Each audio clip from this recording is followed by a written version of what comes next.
초집중해야 하는 면접이나 시험을 치는 상황에서도 뜬금없이 실수하면 어떡하지? 정말 잘해야 하는데와 같이 쓸데없는 생각으로 인해 오히려 일을 망치거나 공부를 하는데 주변 사람들을 지나치게 의식해서 집중하기 어려운 경우를 우린 자주 목격하는데요. 단순히 소심하고 예민한 사람이라 그래 라고 말할 수 있겠지만 내각의 관점에서 본다면 그 원인은 아주 명확합니다. 디폴트 모드 네트워크, 줄여서 DMN이라 불리는 녀석 때문인데요. DMN은 내측 전전투 피질, 후 대상 피질, 두정 피질, 그리고 해마를 포함한 관련 내 영역들이 과활성화될 때 나타나는 문제입니다. 먼저 디폴트 모드 네트워크는 말 그대로 디폴트 모드, 즉 우리 뇌의 기본 상태를 의미하는데 우리가 아무것도 하지 않을 때 활성화되는 뇌 영역들입니다.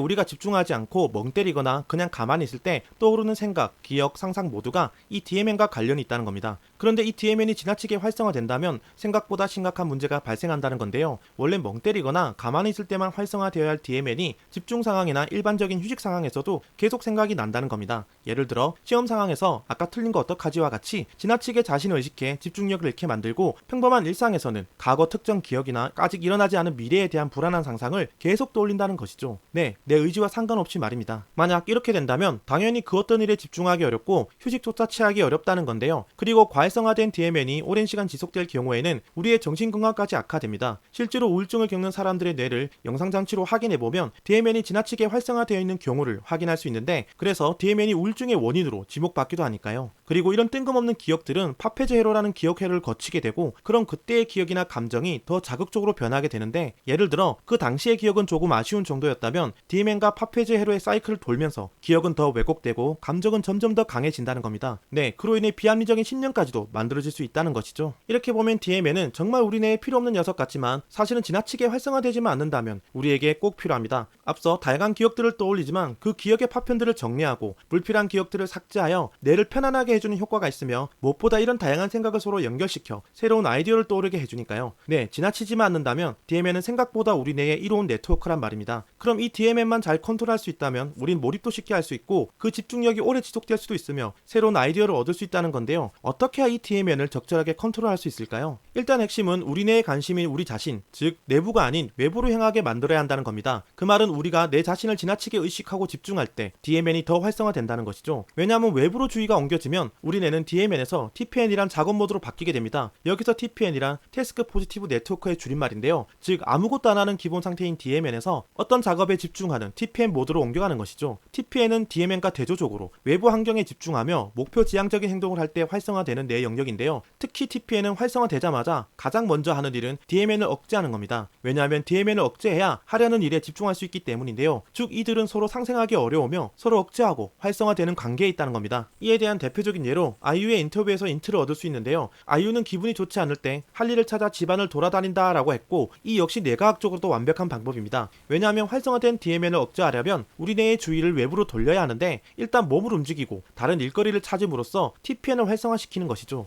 TPN이 활성화되면 자연스럽게 DMN은 억제되고 나쁜 기분에서 빠르게 벗어날 수 있다는 겁니다. 그러니까 뭔가 간단한 일이라도 하면서 이리저리 몸을 움직이면 완벽하진 않더라도 어느 정도 DMN의 힘이 약해진다는 것이죠. 그럼 꼭 움직이고 일을 해야만 DMN을 약하게 할 수 있나 라고 생각할 수 있는데요. 꼭 그런 것은 아닙니다. 하지만 움직이는 것이 가장 직관적이고 쉬운 방법이니까요. 움직이지 않고 DMN을 줄이는 방법 중엔 명상이나 자기암시 등이 있을 텐데요. 그래서 정말 많은 사람들이 명상을 하고 종교를 가지며 긍정적인 자기암시를 하는 겁니다. 실제로 명상 같은 경우에는 뇌과학에서도 자주 다루는 주제인데요. 왜냐하면 명상을 통해 뇌가 변화되는 것을 실제 많은 연구를 통해서 확인되었기 때문입니다. 물론 명상을 하는 이유나 목적은 정말 다양하겠으나 뇌과학의 관점에서 명상을 본다면 멋대로 사고하게 만드는 DMN의 통제에서 벗어나 내 사고를 자유롭게 만드는 수련이다 라고 저는 생각합니다. 실제로 명상은 지금 그 생각에 사로잡혀 있기보다 제3자의 관점에서 내 생각을 관찰하듯이, 즉 내 안에서 생각을 바라보는 것이 아니라 주의를 외부로 이동해 내 생각을 바라본다는 점이 앞서 말한 DMN을 줄이는 원칙과 닮아있죠.